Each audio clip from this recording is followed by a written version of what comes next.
जय श्री राम मित्रों, आपका स्वागत है आपके YouTube चैनल सनातन भक्ति सागर पर। पिछले भाग अर्थात भाग 31 में हम लोग देख चुके थे कि किस तरह से घमासान युद्ध हुआ मेघनाद और लक्ष्मण के बीच, और मेघनाद ने शक्ति बाण लगा दिया जो कि लक्ष्मण को लगा और लक्ष्मण वहीं पर मूर्छित पड़ जाते हैं। और हनुमान और सुग्रीव सभी लेकर लक्ष्मण जी को आते हैं राम जी के पास। राम जब उनका ये हाल देखते हैं तो बहुत दुखी होकर तरह तरह से विलाप करने लगते हैं, रोने लगते हैं। और उनको रोते देखकर हनुमान जी पूछते हैं कि कोई तो उपाय होगा प्रभु लक्ष्मण को बचाने का, मुझे बताइए, वो मैं जरूर करूँगा। तभी सलाह जब देते हैं, लोग आपस में बात करते हैं, तो एक निर्णय लिया जाता है कि लंका का जो जामवंत हैं वो बताते हैं कि लंका का एक अत्यंत प्रसिद्ध और ज्ञान वाला वैद्य है जिसका नाम है सुसेन, वही इनका उपचार कर सकता है। तत्काल प्रभु हनुमान जी एकदम सूक्ष्म रूप धर के घुस जाते हैं लंका में और सुसेन को उसके घर समेत उठा कर ले आते हैं तुरंत के तुरंत। उसके बाद देखिए क्या होता है। राम पदार बिंद सिर नव आई सुसेन, कहा नाम गिरी औषधि जाहु पवन सुत लेन। सुसेन जो है वो आकर राम की चरण में वंदना करके सिर नवाते हैं। उसने पर्वत और औषधि का नाम बताया और कहा पवन पुत्र औषधि लेकर आना। यानी कि सुसेन जी आते हैं और लक्ष्मण जी को देखते हैं और बोलते हैं कि पवन पुत्र जाओ एक औषधि लेकर आओ, और वो औषधि आपका लक्ष्मण का जान बचा सकता है। लेकिन वो कंडीशन बताते हैं कि सूर्य उदय से पहले ही आना होगा। उसके बाद देखिए क्या होता है। राम चरण सर सिज उर राखी, चला प्रभंजन सुत बल भासी। उह दुत एक मरमु जानवा, रावण काल नेमी गृह आवा।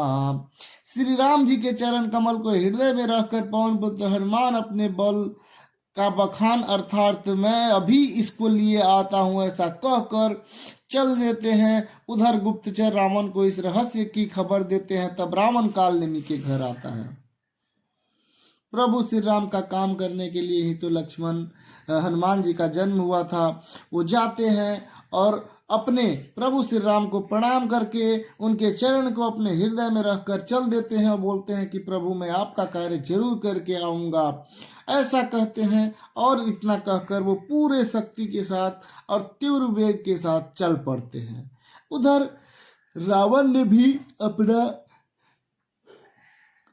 गुप्तचर लगा दिया था, और गुप्तचर ने जब सूचना दिया कि ऐसा बात है, रावण को जान लेना चाहिए कि हनुमान औषधि लेने जा चुका है। तो हनुमान भी इधर रावण भी अपना बुद्धि का प्रयोग करते हुए एक राक्षस काल नेमी के घर जाता है। रावण अभी भी सीरियस और गंभीर है क्योंकि वो जानता है कि अगर लक्ष्मण मारा जाता है तो लक्ष्मण के वियोग में ऐसे ही राम भी प्राण त्याग देंगे, और राम जैसे ही शक्तिहीन हुए तब सुग्रीव को हराना बहुत आसान होता है और वो लोग खुद ही भाग जाएंगे। इसलिए वो अभी भी बहुत गंभीरता से युद्ध पर नजर रखे हुए हैं, जबकि लक्ष्मण जी मूर्छित पड़े हैं। इसके बाद का चौपाई देखिए। 10 मुख कहा मरमु तेहि सुना, पुनि पुनि काल नेमी सिर धूना। देखत तुम्हि नगरु जेहि जारा, तासु पंथ को रोकन पारा। तो काल नेमी के पास जैसे ही आया तो काल नेमी भी अपने स्तर से रावण को अच्छी अच्छी बुद्धि का ज्ञान बताने का कोशिश करने लगता है। लेकिन देखिए दुष्ट रावण मानता है कि नहीं। रावण उसको सारा मर्महाल बताया है। काल नेमी सुना और बार बार सिर पीट के खेद प्रकट करने लगा। उसने कहा, तुम्हें देखते देखते जिस नगर को डरा डाला तुम्हारा, उसका मार्ग को कौन रोक सकता है भाई। काल नेमी भी देखिए, रावण जब बताता है सब बात कि देखिए ऐसा स्थिति है, तब नाम जब सुनता है हनुमान जी का काल नेमी, तो खुद ही सिर पटकने लगता है कि अरे बाबा, हमको किससे लड़ने के लिए भेज रहे हैं। वो आपका जो पूरा लंका जला रहा था, तो आप लोग तो रोक ही नहीं पाए, अब उसको कौन रोक सकता है, आप ही बताइए। उसके बाद देखिए, बजु रघुपति करु हित आपना, छाड़हु नाथ मृषा जल्पना, नीलकंज तनु सुंदर श्यामा, हृदय राखुलो चन भिरामा। श्री रघुनाथ जी का भजन करके तुम अपना कल्याण करो हे नाथ, झूठी बकवास छोड़ दो, नेत्र को आनंद देने वाले नील कमल के समान सुंदर शरीर के अपने हृदय में रखो। वो बोलता है, यानी कि काल नेमी बोलता है कि रघुनाथ जी का नाम को तुम भजन करो, तुम्हारा भी कल्याण हो जाएगा। रावण, झूठा बकवास मत करो, उससे कोई लाभ नहीं है। जिसको देखने में ही आनंद आता है, अगर प्रभु श्री राम को जो देख ले तो उसके नेत्र ऐसे ही आनंदमय हो जाते हैं। उन्हीं के शरण में जाओ, उन्हीं को अपना हृदय में धारण करो और उन्हीं का नाम लो। अब देखिए, ये रावण गया था कि तुम रोको हनुमान को, और काल नेमी खुद ही उन्हीं को उपदेश देने लगता, तो निश्चित तौर से रावण जैसे अहंकारी लोग को तो ये पसंद नहीं आएगा। और गुस्सा होकर देखिए क्या बोलता है, मैं तय मोर मूढ़ता त्यागू, महामोहनिसी सूतन जागू, काल ब्याल कर भक्षक जोई,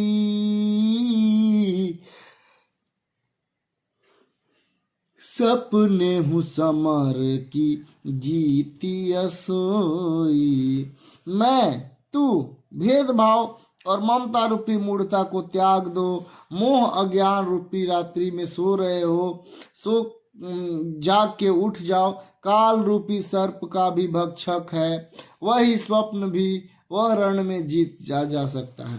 यानी बोलता है काल नेमी, मैं और तुम ये सब मूढ़ता को त्याग दो, भेदभाव को त्याग दो, और जो महामोह जो होता है उसके रूपी रात्रि में सो रहे हो, उससे उठ जाओ, और काल रूपी सर्प भी जिसका भक्षण करते वही स्वप्न भी रण में जीता जा सकता है। वो बोलता है कि देखो रावण भाई, तुम एक बात दिमाग में रख लो कि सपने में भी तुम राम से जीत नहीं सकते हो। कुल मिला के ऐसा कुछ समझाता है काल नेमी। अब देखिए रावण क्या कहता है, सुनी दस कंठ रिसान अति, ते ही मन किन्ह विचार, रामदूत कर मरै बरु, यह खल रतमल भार। उसकी बातें सुनकर राम बहुत क्रोधित हुआ तथा काल नेमी के मन में विचार किया कि इसके हाथ मरने की अपेक्षा श्री राम जी का दूत के हाथ से मरूं तो अच्छा है, यह दुष्ट पाप समूह में रत है। अब जैसा कि ये स्वाभाविक ही था कि दुष्ट को ज्ञान की बातें पसंद नहीं पड़ती है, उसी तरह रावण जब ऐसा सुनता है तो बहुत क्रोधित हो जाता है और बोलता है कि ऐसा है काल नेमी कि तुम जल्दी से जाओ, नहीं तो वहां अगर जाएगा तो हो सकता है कि हनुमान के हाथ से बच ही जाएगा, लेकिन यहाँ तो हम तुरंत मार डालेंगे, इसलिए जो कह रहे हैं वो काम करो, नहीं तो मेरा क्रोध को तो तुम जानते ही हो।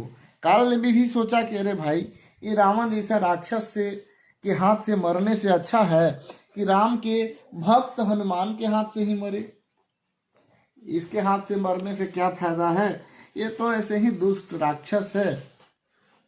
और वो उनका बात मानने के लिए तैयार हो जाता है। अस कही चला रची सिमग माया, सर मंदिर बर बाग बनाया, मारुत सुत दे खा शुभ आश्रम, मुनि बुझी जल पियो जाई श्रम। वह मन ही मन ऐसा कहकर चला और उसने मार्ग में ऐसी माया रची कि तालाब, मंदिर और सुंदर बाग बनाया। हनुमान जी सुंदर आश्रम देखकर सोचा कि मुनि से पूछकर जला जल पी लूं, जिससे थकावट दूर हो जाए। अब देखिए, वो बेचारा सोचा कि रावण के हाथ से मरने से अच्छा है कि चलो उसके भक्त के हाथ से ही मर जाते हैं।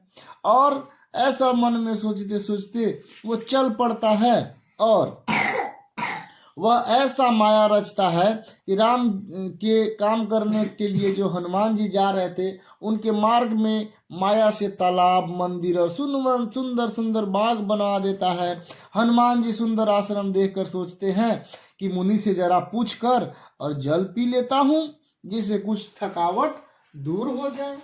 ऐसा हमारे प्रभु श्री राम के परम दूत हनुमान जी सोचते हैं। उसके बाद देखिए क्या होता है। राक्षस कपट बेश तह तोहा, मायापति दूत ही चह मोहा, जाई पवन सुत नायउ माथा, लाग सौ कहे राम गुण गाथा। राक्षस वहां कपट से मुनि का वेश बनाए विराजमान था। वह मूर्ख अपनी माया से मायापति के दूत को मोहित करना चाहता था। मारुति के उसके पास जाकर मस्तक नवाया और वह श्री राम जी के गुणों का कथा कहने लगा। अब देखिए कितना मजा आने वाला है। हुआ क्या कि वो जो राक्षस था वह कपट से मुनि का वेश बना लिया था और वहीं पर विराजमान हो गया था। और उस मूर्ख को यह भी नहीं पता है कि जिसे मायापति कहा जाता है, अर्थात भगवान विष्णु को मायापति कहा जाता है, सभी माया को रचने वाले वो स्वयं हैं। उन्हीं के दूत को वो मूर्ख माया से मोहित करना चाहता है। बताइए ऐसा है संभव? बिल्कुल संभव नहीं है। मारुति के पास, मारुति का मतलब होता है, हनुमान जी का नाम है मारुति। मारुति के पास वो जाकर अपना मस्तक नवाता है और श्री राम जी का कथा कहने लगता है। रावण का जो दूत था कालनेमी, मतलब वो तरह तरह से राम जी के रास्ता में बाधा बनकर वो भटकाना चाहता है हनुमान जी को। उसके बाद का चौपाई देखिए क्या है। होत महारन रावण राम ही, जीत है राम न संशयामहि, यहाँ भय मैं देखूं भाई, गयन दृष्टि बल मोहि अधिकाई। वो जो दुष्ट राक्षस था वो श्री राम जी का कथा सुनाने लगता है और कहता है कि रावण और राम में महान युद्ध हो रहा है। वो देखिए किस तरह से रावण को भटकाने का कोशिश कर रहा है। वो कह रहा है कि रावण और राम में महान युद्ध हो रहा है, राम जी जीतेंगे, इसमें कोई संदेह का बात ही नहीं है। हे भाई, मैं यहाँ रहता हूँ लेकिन मैं सब देख रहा हूँ, मुझे दिव्य दृष्टि है, ज्ञान की दृष्टि है, बहुत मैं पहुंचा हुआ फकीर हूँ, मतलब मैं अपने दिव्य दृष्टि से सब चीज को देख रहा हूँ, ऐसा वो बोलता है। उसके बाद का चौपाई में हम देखेंगे मित्रों अगले भाग में। बहुत बहुत धन्यवाद। जय श्री राम।